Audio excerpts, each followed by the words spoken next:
finished with the colligative property, which is elevation in boiling point, and before that we had already done one more property, that is the lowering of vapor pressure. We also derived the expressions for both the properties and how to relate these properties with the molar mass of the solute, or that is important for solving numericals whenever they ask you to find out the molar mass of the solute, and one of these colligative properties are given, that is either the lowering of vapor pressure and this boiling point elevation. So you can easily substitute in the two formulae which we are already derived and find out the molar mass of the non-volatile solute.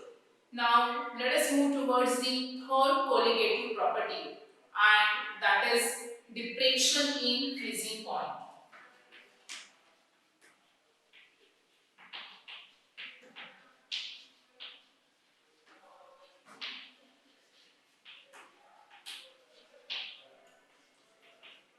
So this is a third colligative property. Now before I move towards the main concept, that is the depression in freezing point, let us first of all understand what is this freezing point. So as you know about water, so water freezes at 0 degrees centigrade. So what is the meaning of freezing point of a liquid? So that is defined as the temperature at which liquid changes into solid. This is very simple definition.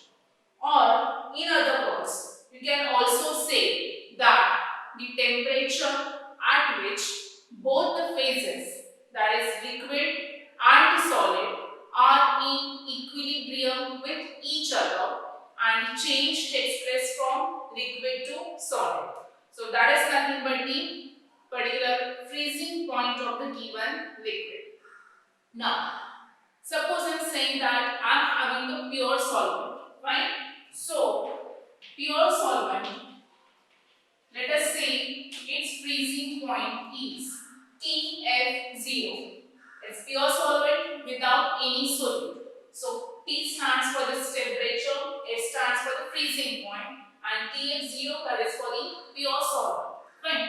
Now, let us say that we are preparing a solution, and that solution is prepared by addition of a non-volatile solute. So whenever I am adding non-volatile solute to the same given solvent, I will be preparing another solution. So when I find out what is its freezing point, so that freezing point, it comes out to be TF. That is different from the freezing point of this pure solvent.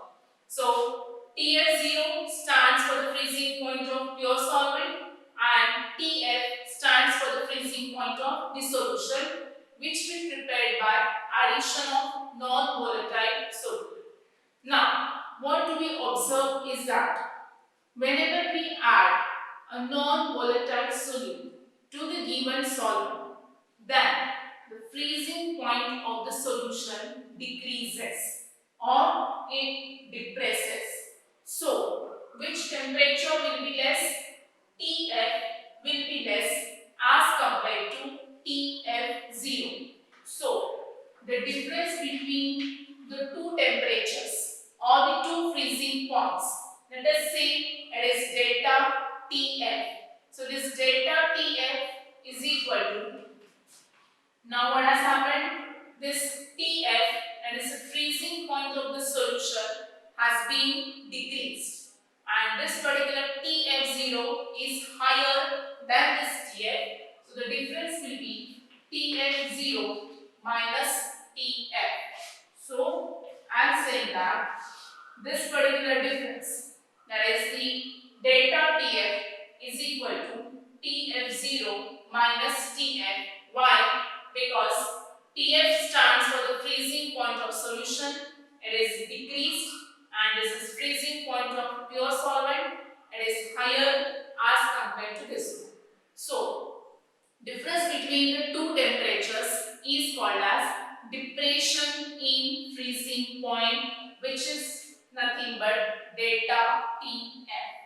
Now, what is the reason behind the depression? I just said that the freezing point of the solution has been depressed. But what is the reason behind this one? See, whenever we are having a pure solvent, at that time, all the particles are only the solvent particles. There is no solute particles. So, in pure solvent, all the solvent molecules are very much close to each other, and because of the closeness, the attractive forces among the solvent particles are very high. Fine? So, when we add a non-volatile solute to this solvent and prepare a solution, what happens? The solvent molecules, they get separated from each other due to the addition of this solute molecules. Right? So, because of the addition of these solute particles, the distance of separation among the solvent increases, which results in decrease in attractive forces among the solvent particles. So, in case of pure solvent, solvent molecules attractive forces are very high, but when you prepare a solution by adding the solute, then the attractive forces among the solvent molecules, they get decreased. So due to the decrease in the attractive forces, naturally what will happen? The solution will freeze at a temperature which is less than the temperature which we need to freeze the pure solvent. Means we need to lower the temperature below the freezing point of which one? The pure solvent, and at that point only the solution will get freeze. Understood? So this is the reason behind the depression in freezing point of the solution. So we got the simple expression TF0 minus T. Right. Now, how to find out the expression of this molar mass of solute which is related with the depression in freezing point. So let us go towards that particular expression. Now, as we have done for the boiling point elevation, then it is applicable for this depression in freezing point also. That depression in freezing point is directly proportional to our molarity. Molarity, we are giving the symbol small m. This is one way of expressing the concentration of solution. So what is the meaning of this thing? That as this concentration of the solution increases, means what increases? The amount of the solute present in the given solvent, as it goes on increasing, naturally the depression in freezing point also goes on increasing. That is, there is a direct relation among concentration and delta T. So, if I remove the proportionality sign, this becomes delta TF is equal to Kf into n. This is just one proportionality constant. I am just writing the subscript f. So what does it mean? F stands for freezing point. This is also called as, whichever is this, cryoscopic constant. Fine? So cryoscopic constant is related with which one? Depression in freezing point. Same thing, if you remember, we had written for boiling point elevation, but in that case we had written Kb, and that was called as ebullioscopic constant or molar elevation constant. This is cryoscopic constant or molar depression constant. Fine? And the units for both Kb and Kf are one and the same, that is Kelvin kg per mole. You can easily find out the units just by dividing this temperature by molarity. So this is Kelvin and this is kg per mole. Now, after this was a simple expression. How to use the expression to get the molar mass of a non-volatile solute. So let us find out that particular thing. Now we are saying that we are having a solution. Okay. So that solution, what we had done, we had prepared by addition of the non-volatile solute into the given solvent. So let us say that W2 is weight of solute in grams, whichever solute we have added, with molecular weight, which is M2. Again, this molecular weight is in grams. So we are adding W2 grams of solute with molecular weight M2 in the given solvent to prepare the solution. Now, we are having the solvent in which we are adding the solute. So that particular solvent, let us say that W1 is the weight of that particular solvent, again taken in grams. Now, if I want to convert this weight of the solvent in kg, what I do, I just divide this weight by 1000. Means I get W1 by 1000 kg is nothing but weight of solvent in kilograms. Now, we'll be using the expression which is delta TF is equal to Kf into M, so that we can easily find out the molar mass of the solute. Now, how to use the expression and how to substitute something in place of this M. Now, as you know, what is molarity? We had done for the previous colligative property as well as last year. So, molarity is nothing but number of moles of solute present in given mass of solvent, which is expressed in kg. I'll repeat. Number of moles of solute which are dissolved in the given mass of solvent expressed in kilograms. So, here, what are the number of moles of solute? So, I'll just start writing molarity. What will be there? First of all, number of moles of solute. So, what is this number of moles of solute? Weight divided by molecular weight. So, what is its weight? W2 divided by molecular weight is N2. So, this I got the expression for number of moles. These number of moles which are present in the given mass of the solvent expressed in kg. So, what is the mass or the weight of the solvent? W1 by 1000 expressed in kg. So, this whole thing divided by. So, if I divide it, this 1000 will come up and W1 will be down. Right? So, this I got the value for which one? Molarity. What I do next is that just substitute this formula for molarity in this expression. So, after substituting, we get delta TF is equal to Kf into 1000 into W2 divided by N2 into W1. So, this last expression is most important.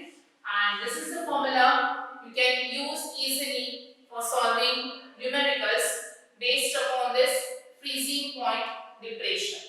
So, in this particular formula, what are the meanings for different terms? So, delta TF is nothing but depression in freezing point. If suppose this value is not given directly and two different values are given, that is the freezing point of the pure solvent and of the solution, you can easily subtract the two temperatures and can get the depression in freezing point. They might ask you any one of the two temperatures also, so that also you can easily find out. Kf is which one? It is cryoscopic constant. This constant will be given, or sometimes other values will be given and you are supposed to find out this K. But the unit is always Kelvin kg per mole. And all these things, the weights are expressed in which one? Grams. And when you divide this W1 by 1000, we will get